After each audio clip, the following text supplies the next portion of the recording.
Vishy, we had the kickoff of the Tata Steel Rapid yesterday, and some very exciting games. Overall, the feeling is that the Indian youngsters are playing against some of the best players in the world.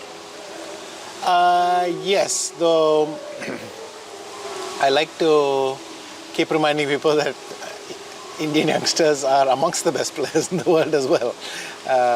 We forget that when we keep talking about youth versus experience, that these guys are also very highly rated and so on. Okay, so Gukesh had a horrible start. I mean, his first game, he clearly had not settled in and didn't even make a couple of decent moves. It was just knight into b6, bishop c3, bishop b3. There's nothing even to calculate. So that was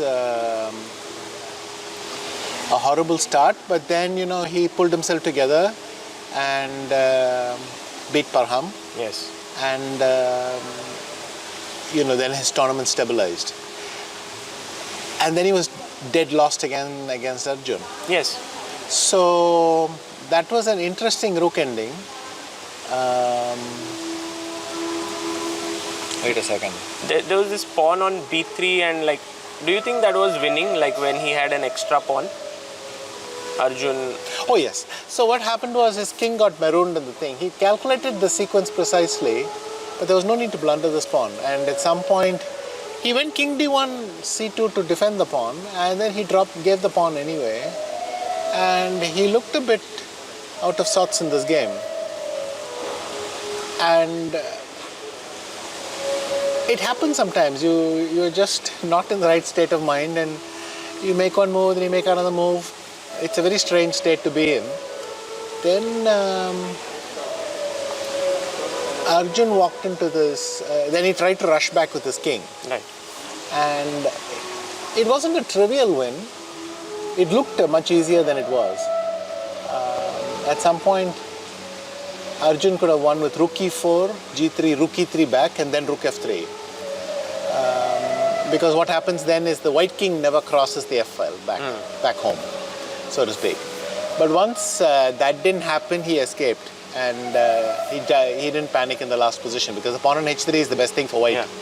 Because then even pawn endings are drawn. Your king is just hiding in the corner, and it's stalemate. So narrow escape for Arjun, and you know, hopefully he had some shock yesterday to get up. Nihal, I think, could have had the best day. Sorry? Narrow escape for Gukesh, yeah, there. Very narrow escape for Gukesh, because I think having recovered against Magsudlu to then go and blunder everything again like this in very equal Queen's Gambit accepted would not have been helpful. Nihal potentially had the best day of all, because he was, I must admit, it didn't, I mean, I was confused when c5 whether it's possible or not, but later on it turned out it was just very strong. Bishop h3 was like this stunning move, yes? I had not seen it also. I mean, I was thinking bishop g4, knight d4, what does Naka want? And then suddenly bishop h3 happened, and it hit me. But of course d5, c5 is very strong because there is no bishop h3, nothing. And white is just winning a pawn. Once he missed that one, he managed to provoke with it well. He played this slightly offbeat line, got a nice King's Indian setup. Were you surprised with his opening choice, like d6, bg4, you know? No, but we have looked at these lines in WACA actually.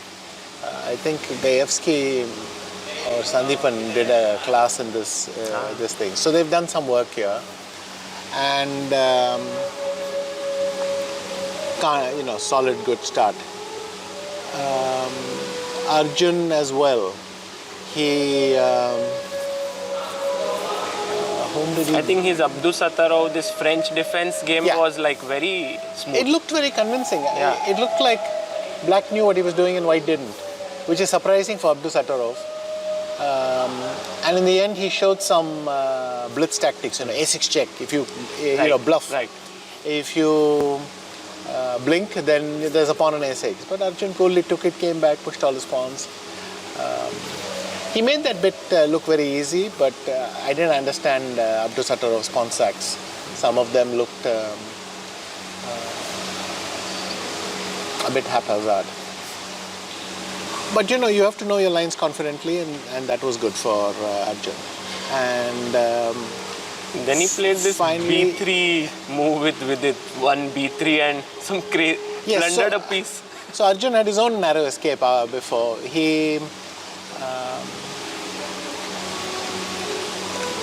I've seen this line E4, D4, knight H4 and knight H6, but Vidit was very specifically prepared. He had G6, Queen E2, Bishop G7, Queen E4, F5. And Arjun could have gone Queen A3 at the end. Queen A4 check, Bishop T7, Queen A3. Black is fine, but... he told me he missed that move, Queen A3 somehow.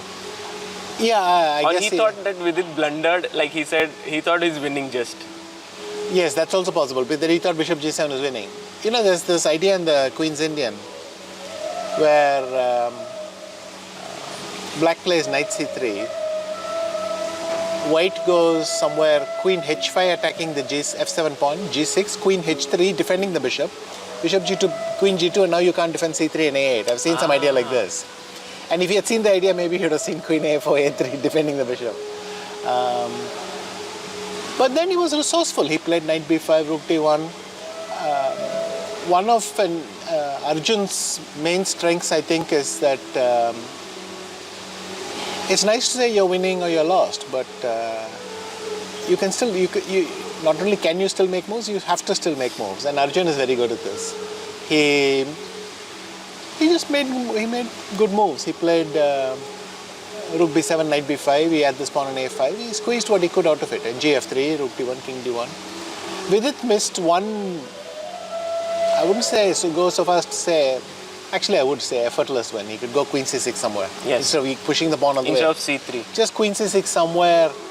It's amazing how helpless White is. It reminds me of my 12th game against Topalov, actually. Where at some point, with my queen, I dominated. It's not very difficult, but with my queen, I tried to do everything by zugzwang with his rook and knight. And it was very difficult Topalov even move anything. Queen C6 is that kind of move because suddenly everything shuts down. But I think it would have been horrible for Vidit to lose that game. So perhaps this was a fair result. Yeah. Let's say at both of them, at least it's somewhere halfway. And amongst the girls,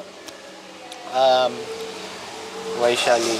I think first let's do Savitha. There's this bit in the first game where against Nana. Knight D7, yeah? Well, when she went, that was almost accidental, but anyway, I'll come to that. So she went Knight E2, she went Queen G3, then she went Knight E2, then she went Knight D4. All this is, it's what we would teach young people how to play positional chess, no? Knight E2, Knight D4, then Knight B3 forcing AB, and then instead of C3, she could play Rook A5 somewhere. I think she missed that. But the problem is it's still not enough because this C6, D5 structure is solid enough. And then Savitha really fell apart. Already Bishop A6 is a bad sign. Why go over there to exchange the bad bishop? Nana had defended in time. The thing is, if White goes King E3 to D4, Black is in time with King E7 to D6 somewhere. So she has managed to defend this. But I thought Bishop A6 was a strange move because Black could move her knight. But then Nana blundered with Bishop A6. And then you had this Knight D7 check, Knight B8.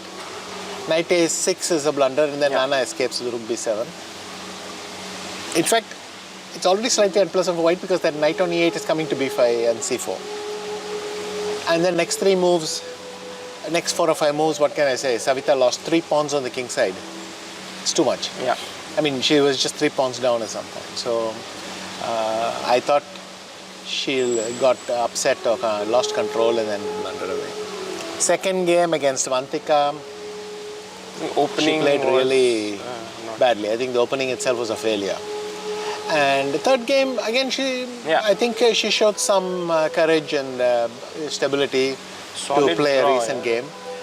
I mean, she was White, but she even seemed to know what to do. And, I think though she might have been surprised, she still knew her lines and everything. So that was nice. Vantika, she played this knight off against Maria. And It was an impressive game on Maria's part with lifting the rooks, though Black somewhere missed a chance to play rook takes c3. But nonetheless, you got to admire what Maria did. She went rook h3, second rook p3, g3, then rook h6. That phase is nice moves. The bit before was inaccurate, but that bit was very nice. And Vantika lost, but then Vantika crushed her the next game. I mean, she knew this nice idea, knight b5. So it is well known, but still to see it like that was nice. And then she played with Vaishali last game, and Vaishali did this h4, h5, rook h3, rook g3. This was a masterpiece by Vaishali. It was also, it looked, very modern line, very modern approach, all this h4 thing. It seems that, it was hard to even see what Black did wrong. It's a very impressive game. I think her move a3 at some point was very nice. Like Vaishali had rook on g3, and then she stopped like knight b4 ideas, bishop b4 ideas with just a3. So in an attack. Yes. That is very impressive because it's quite crucial to play against this knight on c6. I think it's also possible for Black just to have played knight d7 might have been better.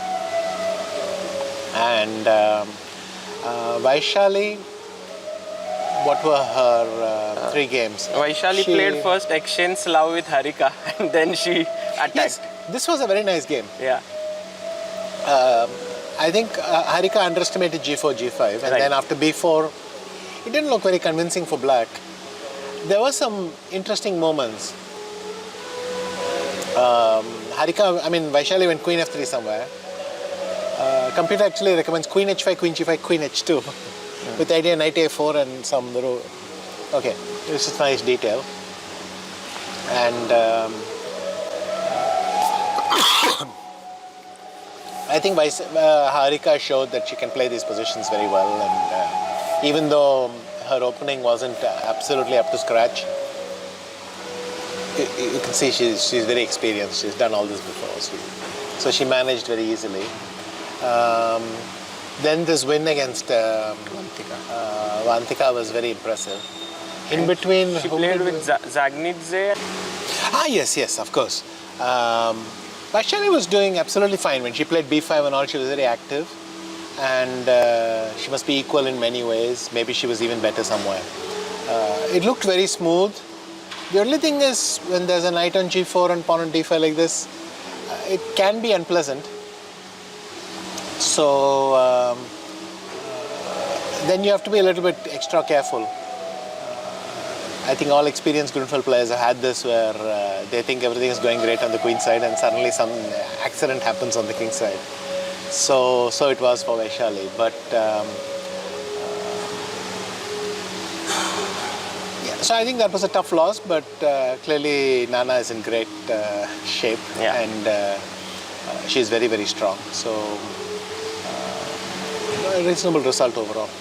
But a good day for everyone. Like, no one had a completely off day. Everyone showed some good results, some good games overall. To some degree. Yes, everyone has something they can take away, I think. And finally, just 2 points. Nakamura on half out of 3 and Shak's 3 out of 3. Shakhriyar, I think he's started to play this new system, this Bogo Indian, and 2 effortless wins with it. I played the Bogo Indian so many times, and all I got was this lousy t-shirt, as they say. But Shakhriyar has won 2 amazing games with it. He, with white as well, he looked very... this is easy stuff. I think his opponents are falling apart a little bit. Definitely Wesley, you expected him not to make it that easy. But, great job. And like Shakhriyar himself said, you cannot expect this kind of start, but if it happens, you take it gratefully. So that's pretty much it. And for Hikaru, it's been tough here. Half out of 3. Yeah, Hikaru, already in game 1, if c5 had happened, it was quite unpleasant against Nihal. Then the game with Wesley, it didn't work out, and then somehow he didn't find a fortress as well. I know this problem because you try to make a fortress, but you have to make the decision early, and then you lock yourself in position. The thing about a fortress is you lock the door, throw away the key, and then if you realize it's not well built, then later on it's too late. And this is how it happened. He thought he could blockade everything, but with that pawn on a3 slipped. It went to a2, rook a8, and then suddenly White's bishop is doing duty everywhere. And by zugzwang, I can somehow force you to allow me to play d4 with king c3, and very good very good performance by Wesley, but very difficult for Hikaru. Still, Hikaru is very dangerous. He'll come back in the rapid, and I think definitely not a good start, but he's had bad starts before. I think even in St. Louis he had a bad start, and then he came back strongly. So, well, Vishy, it's amazing having you here, and we wish you and all the WACA lads good luck for the second day. thanks a lot.